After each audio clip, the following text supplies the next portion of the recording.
ఇప్పుడు ఇండియా మొత్తం మీద కూడా ట్రెండింగ్ గా ఉన్నటువంటి టాపిక్ ఒకటి కాక్రోచ్ జనతా పార్టీ అని.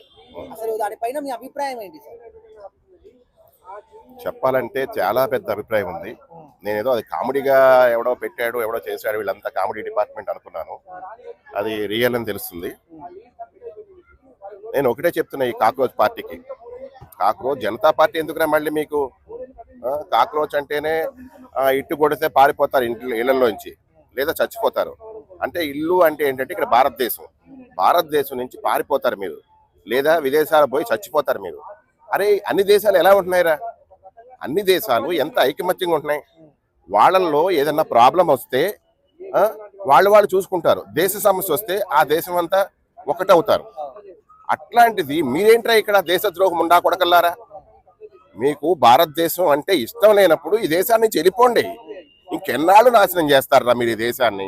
ఈ అమ్మ దుర్మార్గపు ముండా కొడకల్లారా! ఏం పార్టీలు రవి? రోజు మీ ఇష్టం వచ్చినట్టు సాగుతుంది, ఎవడో యాక్షన్ తీసుకునేవాళ్ళు లేక. ఏం మనుషులు అసలు మీరు? లంచోడకల్లారా!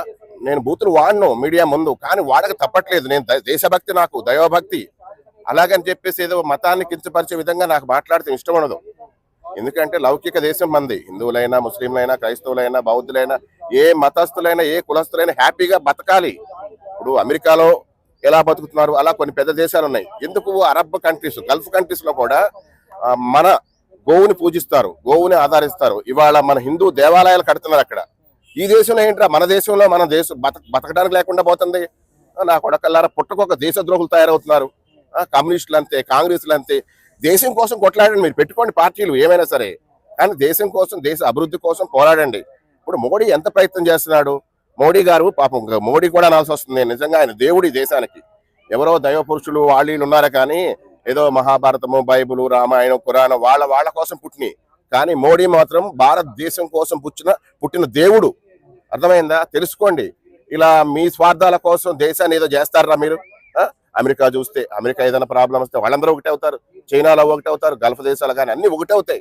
మన దేశంలో ఏంటారు? రోజుకొకటి చిచ్చులు పెడతా కూర్చుంటారు.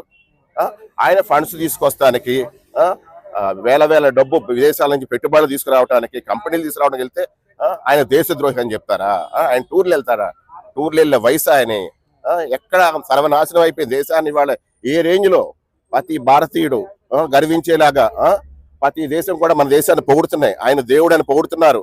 అట్లాంటిది వాళ్ళ కాకు రోజులు, తొక్క, తోలు కమ్యూనిస్టులు చెప్తున్నారే మీ పేర్లు ఏంటి? నారాయణ, రామకృష్ణ, మీ హిందువుల పేర్లే కదా.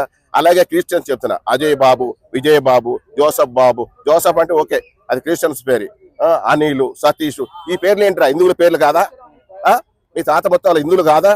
మీరు ఒక వ్యాపారంగా బతుకుతున్నారు. మీరు దేశభక్తితో బతకండి, దైవభక్తితో బతకండి. మీ వ్యాపారాలు మీరు చేసుకోండి, మీ మతాన్ని మీరు చేసుకోండి, మేము కాదంటలా. అర్థమైందా? ఒక మతాన్ని, అదే హిందూ మతాన్ని. ఇప్పుడు ఎవడో హనుమాన్ విగ్రహం కూల్చాడు, ఇప్పుడు చూసా నేను టీవీల్లో. హనుమాన్ విగ్రహం కోసం మేము తలుసుకుంటే మీ చర్చలు ఉంటాయా? మీ మసీదులు ఉంటాయా? సారీ, ఏం అనుకోవద్దు. ఇక్కడ హిందువులు ఉన్నా, ముస్లిమ్స్ ఉన్నా, మేము తలుసుకుంటే ఉంటాయా? మీరు టోటల్ గా 15% ఉన్నారు, 5% క్రిస్టియన్స్, 10% ముస్లిమ్స్, 85% హిందువులు ఉన్నారు. గుర్తుపెట్టుకోండి దయచేసి. మేము కూడా మీలాగా తిరగబడితే, అర్థమైందా? మేము విరగబడితే అసలు చర్చిలు కానీ, మసీదులు కానీ భారతదేశంలో ఉంటాయా? అరే ఇవాళ పాకిస్తాన్ కూడా మారింది కదరా. ఒకప్పుడు మన దేశంలో మన హిందువుల పేర్లు ఉండే అక్కడ, వీధులకి, గల్లీలకి, మొత్తం అన్ని స్ట్రీట్లకు కానీ. అట్లాంటిది ఇప్పుడు ఇవాళ మన పేర్లు పెడుతున్నారు పాకిస్తాన్ లో. అర్థమైందా? మన పేర్లు ఒకప్పుడు, పూర్వం మన పేర్లు ఏమున్నాయో అయ్యే పెట్టుకుని మన వాళ్ళందరూ కూడా ఇవాళ వాళ్ళు కూడా మారుతున్నారు పాకిస్తాన్ లో కూడా.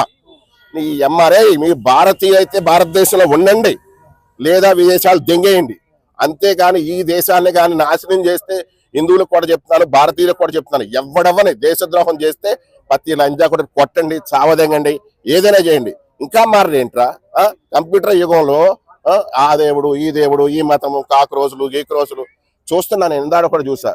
దేశానికి మీకు మళ్ళీ మీది ఒక టీము ఓడిపోయారు కదా. ఓడిపోయిన తర్వాత ఇంకా మీ పీకేదే ఉందరా? మీ సంగతి తెలిసే జనాలు ఓడించారు మిమ్మల్ని. దయచేసి ఇండియాలో ఉండాలంటే దేశభక్తి ఉండాలి, దైవభక్తి ఉండాలి.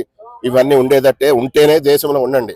కానీ దేశంలో ఉంటూ మేము కమ్యూనిస్టులు, మేము సెక్యులర్లం, మేము అది ఇది ఇట్లాంటి కథలు తింటూ దేశానికి ఏదో ఉద్ధరించారు. దేశానికి మీరు ఏం చేస్తున్నారా? కమ్యూనిస్టులు మీరు ఏం చేశారు దేశానికి చెప్పండి. సెక్యులర్లు మీరు ఈ దేశానికి ఏం చేశారు చెప్పండి. అర్థమైందా?